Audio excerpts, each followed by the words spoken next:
Hello everyone. Due to recent changes, I decided to make a video to update on the PvP state of Corsair. If you have not watched the previous PvP guide and are interested on the class, I recommend you go first watch the PvP guide that I released a year ago. 90% of the information there is still relevant, so I'm not going over it again on this video.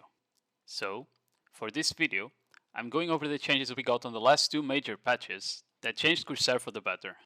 I'll be providing updated builds for the DR changes and updated add-ons.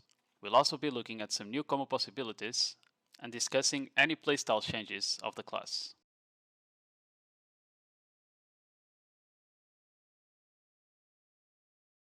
So, let's start by going over the changes.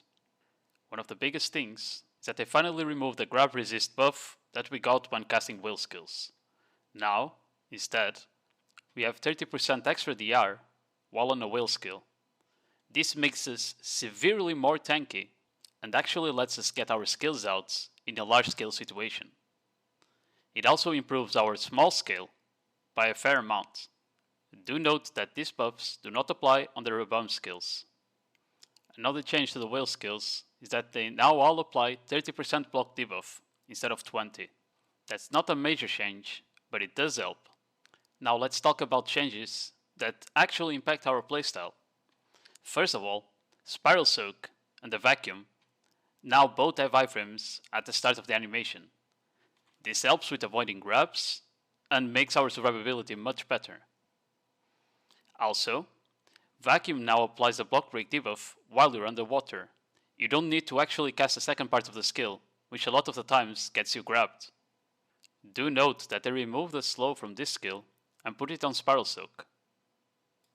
Finally, we got some changes to our CC kit. First of all, Pearl Blast Rebound is now 10 seconds instead of 20, so it's now more accessible to fish for CCs.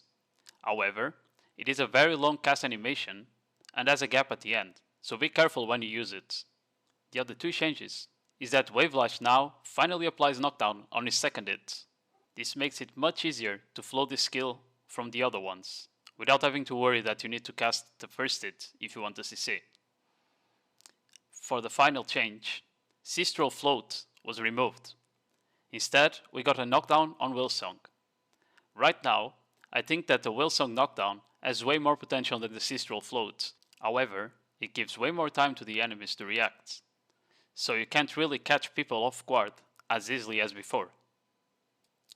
But the change from float to knockdown and the size of the AoE more than compensates in my opinion. As the last change that I want to mention, Seastrol got changed. Because of a bug that wouldn't drop us from high ground, they made it so it instantly drops from high ground now. This affects our ability to play around the high ground. I'm not sure yet if this is gonna stay this way, as I asked if the bug fix is a bug itself. We'll have to see what BA says. Here's an example on what it looked like before and what it looks like now.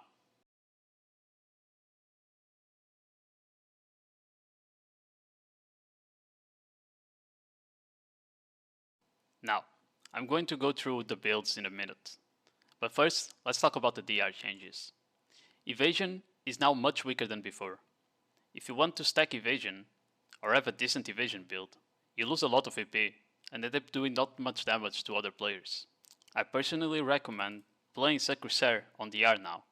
It is a better trade-off between tankiness and damage. And because of the buff, we are also tankier now by default. These are the new builds that I recommend. As you can see, at the very end game, you just want to run 5 Devils for the extra EP. As for crystals, you can take almost all full EP. I run 2 Jin Special Eva because it gives way too much HP, 1 AT, and 2 Bitters. But if I feel like I need more tankiness, I can slot in 4 rooms. It's better to have your extra DR on the artifact set instead, using Rigid Shield. Swapping crystals comes after. Now, a quick update on the add-ons. Some things have changed. I don't see a point of running debuffs on the Vacuum anymore. Cast speed debuffs are pretty weak now. I recommend running Wavepout and Wavelash with cast speed and human damage. These will be the two main CCs when you're trying to combo someone. so it's nice to have it there. Whirling Slash is a good option for the debuff, as most catches are initiated with it.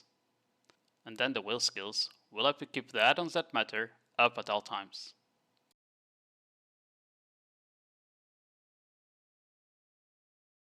So, in the previous guide, I didn't go very much in depth about animation cancels and skill interactions.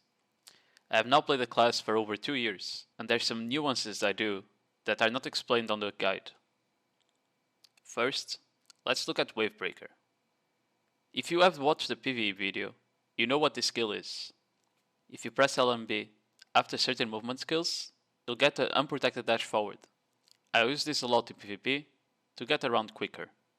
However, you need to be careful and understand when you can use it or not, because otherwise you'll be CC'd.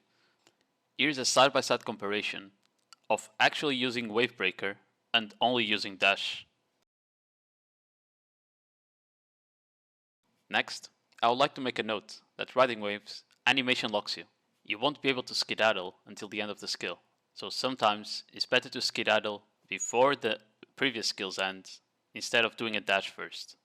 Next, pressing RMB after riding waves or smooth sailing will instantly cast Whirling Slash forward. Casting Spiral Stoke while still in the first part of Jetstream will skip the initial casting animation and get the skill off much faster. This is really good for doing big damage safely. Sea Stroll can be early cancelled by pressing the S key. This will get you an earlier iframe and might help you dodge a grab. Whalesong SA ends way earlier than every other whale skill for some reason. You need to close this gap with any other skill, like Skedaddle, a dash, or the Rebam. Finally, Pearl Blast, one of our few semi-protected CCs, has a gap at the end. Casting certain skills after it will make the gap smaller or bigger. Using Skedaddle as the smallest gap, but using riding waves is also an option. Don't use Whirling Slash, as the gap is much bigger. So, a quick update on the combos. Corsair is still not a combo intensive class. You're still using basically the same ones as before. However, we have 2 more catches now. First of all, we can now cast Wave Flash after Whirling Slash. This was not possible before. This makes it much easier for you to dash in and re-CC a target compared to before. Here's an example of that in action.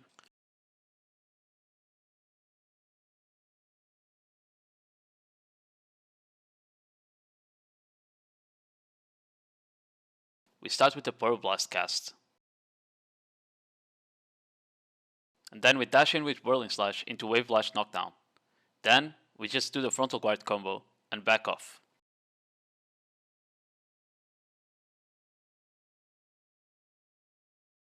Besides that, we also have now a Whale Song knockdown.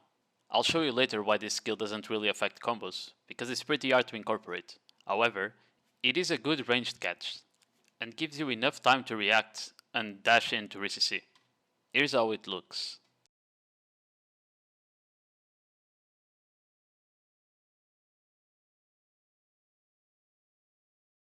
Imagine you accidentally get a Whale Song knockdown, followed by a Rebam cast. You can then Whirling Slash or Storming Surge into the Wave Lash knockdown, because you have more than enough time to react. After that, you just drop the frontal guard combo as always, and then back off. Finally, here's a theoretical combo that incorporates Whale Song on it.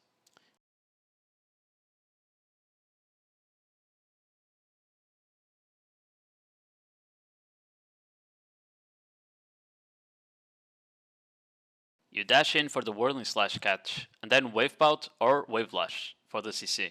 You then go for Ocean's Pearl into Captain Orders, and then hard cast Whale Song. After the knockdown, you only have time to go into Vacuum, fast cast Spiral Soak into the Rebam.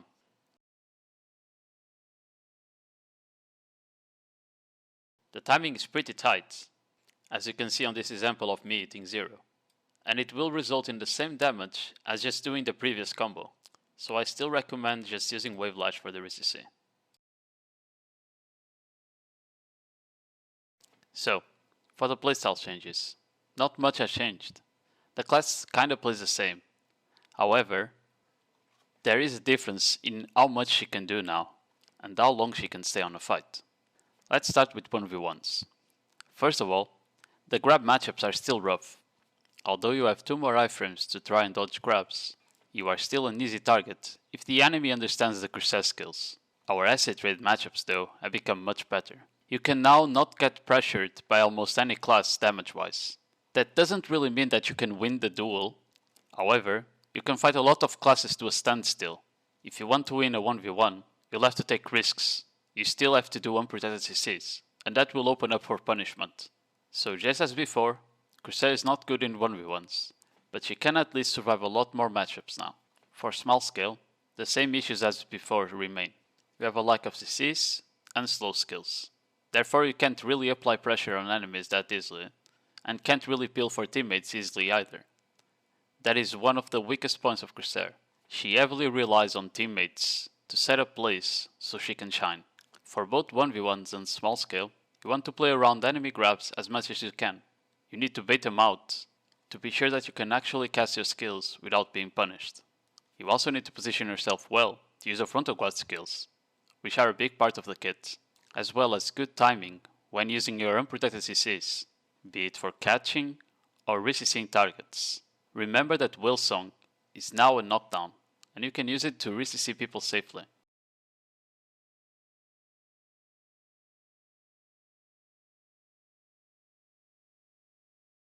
For Largescale, the playstyle remains the same. The important points is the good positioning, and knowing your mobility skills well. If played well, Corsair can be a very slippery class that can stay engaged on the fight for a very long time, especially now after the Whale's DR buff. Your objective is always to disrupt and hit as many people as possible every fight. Don't try to dive 1 or 2 targets on the back, always go for the biggest blob when you first engage, and then, when your whale skills are out, try to disengage towards the outskirts of the fight, and go for any out of position targets. If you are on the sides of the fight, you can now use your frontal guard skills, with way less risk. The difference between a good and a bad Corsair is how they use the mobility, how they use their frontal guard skills, and how well they reposition between fights. Staying in SA and rotating whale skills every 12 seconds is useful to some degree. However, it's not the potential that the class can reach. It can go much higher, and I hope that people can realize that.